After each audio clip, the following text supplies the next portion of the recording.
নমস্কার, আমি স্মৃতি। স্নান সেরে তৈরি পুজোর জোগাড়ে নিজেকে ব্যস্ত করার জন্য।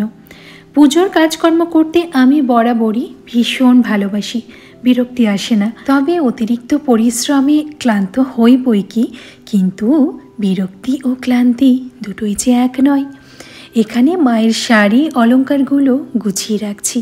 এরপর মাকে স্নান করিয়ে এই নতুন বস্ত্র এবং অলঙ্কারে সাজিয়ে তুলব। স্নানের আগে দই ও লেবু মিশিয়ে একটা উপটান তৈরি করি মায়ের জন্য। যেহেতু আমার মা লক্ষ্মী পিতলের, তাই দই লেবুর এই উপটানে মা একদম ঝকঝকে চকচকে হয়ে ওঠে। কাঁসা পিতলের বাসন পরিষ্কার করার জন্য যে পীতাম্বরী পাউডার পাওয়া যায়, মায়ের গায়ে আমি সেই পীতাম্বরী পাউডার ব্যবহার করতে পারি না। সেই কারণেই এই পন্থা।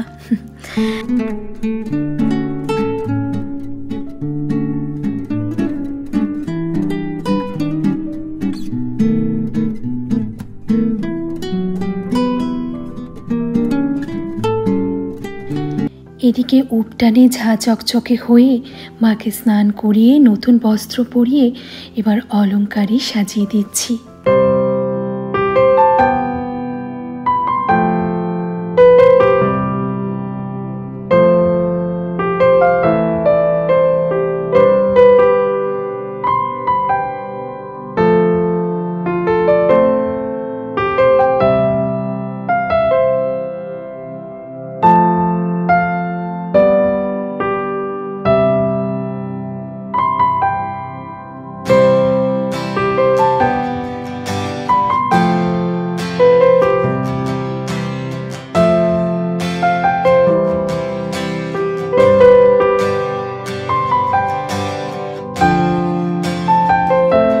এদিকে মায়ের জন্য একটা শাড়ি, আলতা, সিঁদুর, আয়না, চিরুনি, শাখা, পলা, তেল, সাবান, সেন্ট এবং চুলের ফিতে, এই সব কিছু এক জায়গায় গুছিয়ে নিয়েছি। এবার মায়ের সামনে রেখে দেব। আজকে স্নান সেরে আমিও একটা সুতির শাড়ি পরে নিয়েছি। শাড়ি পরে এইসব কাজকর্ম করতে খুব অসুবিধা হয়, আসলে অভ্যেস নেই তো। যারা আবার শাড়ি সব সময় পরে, তারা সব কাজ কত সুন্দরভাবে করে নেয়, কোনো ঝামেলাই মনে হয় না। আসলে আর কিছুই নয়, আমাদের অভ্যেসটাই খারাপ হয়ে গেছে। তবে একদম নরম সরম শাড়িটা হয়তো কোনো অসুবিধে হবে না। আর এদিকে আমার দুই ছেলে মেয়েকে, মানে আমার ছেলে আর আমার ননদের মেয়ে, দুজনকে বসিয়ে দিয়েছি দূর্বা বাজতে। একটা দুটো বেছে ওদের শিখিয়ে দিলাম কিভাবে বাজতে হবে। আর এখানে যজ্ঞের জন্য বেলপাতাগুলো ধুয়ে এভাবে ছড়িয়ে রেখেছি, এতে জলটা শুকিয়ে যাবে। ফলে যজ্ঞের সময় জল থাকার জন্য ওই ছ্যাঁত ছ্যাঁত আওয়াজটা আর হবে না। এদিকে ওখানকার কাজকর্ম সব সেরে আমি এসেছি মায়ের জন্য ভোগ বানাতে। প্রথমে ক্ষীর বানিয়ে নিচ্ছি, কারণ প্রচুর সময় লাগে ক্ষীর বানাতে। দুধটা শুকাতে প্রায় 40 থেকে 50 মিনিট সময় লেগে গেছে। এরপর ভোগের জন্য আরও কিছু বানাতে হবে, যেমন লুচি, 5 রকমের ভাজা, সুজি ইত্যাদি। আজকে আমার লুচিগুলো না লুচির মতো গোল হচ্ছে না, কেমন যেন ভাটুরে টাইপ হয়ে যাচ্ছে। আমাদের বাড়ির লক্ষ্মী পুজোয় খিচুড়ি ভোগ হয় না, সাধারণত লক্ষ্মী পূজায় সবাই খিচুড়ি ভোগই করে, কিন্তু আমাদের এই লুচি ভাজা এইসবই হয়।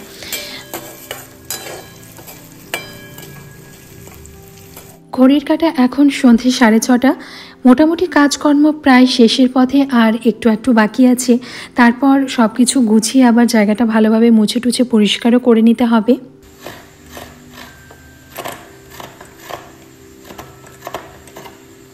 এখন রাত্রি 9টা। পুরোহিত মশাই 9:30-10টায় আসবেন বলেছেন। ওদিকে আমার সব জোগাড় সারা। পূর্ণিমার চাঁদ যেন ঝলসানো রুটি, ছোটবেলার বইতে কবির কবিতায় ছিল। সব কিছুর জোগাড় হয়ে গেছে। শেষ মুহূর্তের জন্য যতটুকু কাজ বাকি রেখেছিলাম সেগুলোই এখন করে নিজে তৈরি হয়ে নেব।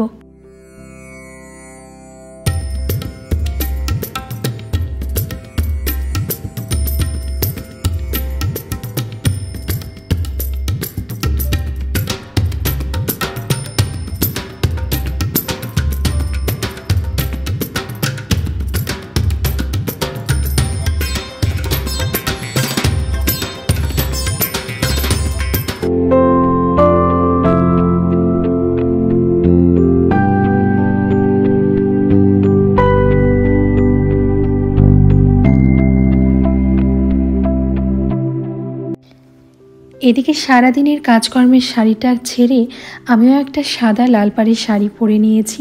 এইসব পুজো পার্বণের দিনগুলোতে দেখবে লাল সাদা শাড়িটাই ভালো লাগবে। 10 থেকে 15 মিনিট সময় লাগে সব কিছুর পর।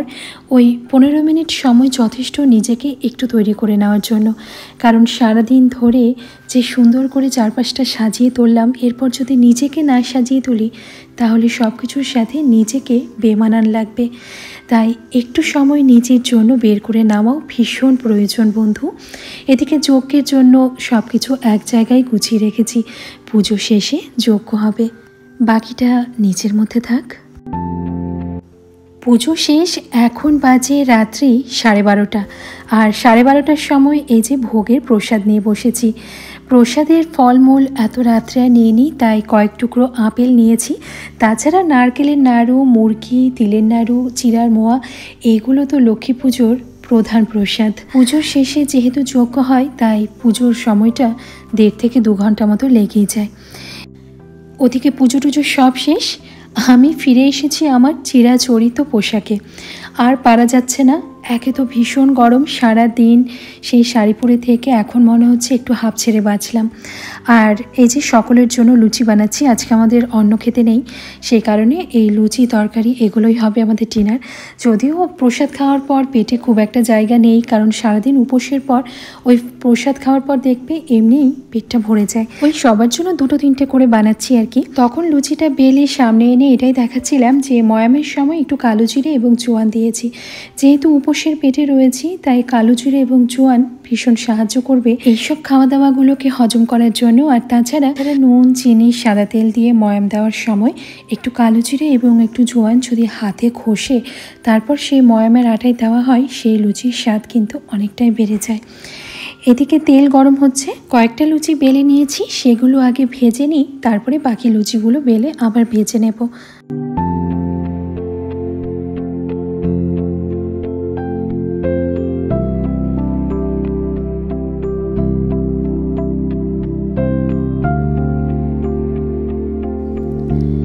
একদম ফুলকো ফুলকো লুচি তৈরি। সাধারণত প্রথম লুচিটা আমার ফোলে না, কিন্তু আজকে প্রথম লুচিটাও ফুলে উঠেছে। কালকের পুজো শেষে ওই লুচি ভাজা অবধি ভিডিওটা ছিল, তারপর এতটাই টায়ার্ড হয়ে পড়েছিলাম, আর রাতও অনেক হয়ে গেছিলো, প্রায় 1-1:30 বেজে গিয়েছিল, তো সেই কারণে আর ভিডিও করা হয়নি। আজ পরের দিন, এবং যেহেতু কালকে সারাদিন সকলেই উপোস ছিল, তাই আজ হতে চলেছে জম্পেশ খাওয়া দাওয়ার ব্যবস্থা। এদিকে কড়াইতে ফুটছে ইলিশ মাছের ঝোল। 1 কড়াই সর্ষে ইলিশ করেছি, একদম ডিম ভরা মাছ। অনেকেই বলে ইলিশ মাছে ডিম হয়ে গেলে তার স্বাদ নাকি কমে যায়, কিন্তু আমার তো ডিমওয়ালা মাছগুলোই খেতে বেশি ভালো লাগে। ওদিকে 1 কড়াই ইলিশ মাছের পর এদিকে এলো 1 হাঁড়ি পোলাও। আজকে রান্নাগুলো আমাদের মধ্যে ভাগাভাগি হয়ে গেছে, মানে ইলিশ মাছ আমি রান্না করছি, পোলাওটা রান্না করছে মামনি, মানে আমার শাশুড়ি মা, আর ওদিকে চিকেন রান্নার দায়িত্বটা নিয়েছে বরমশাই। তো যাই হোক, আজকে রান্নাবান্নাগুলো যেহেতু সবার মধ্যে ভাগাভাগি হয়ে গেছে, তাই অতিরিক্ত কাজের চাপে কেউই খুব বেশি ক্লান্ত হয়ে পড়বে না। আজকের ব্লগটা কেমন লাগলো কমেন্ট করে অবশ্যই জানিও। ভালো লাগলে একটা লাইক অন্তত করো। সবাই ভালো থেকো, সুস্থ থেকো। আসি।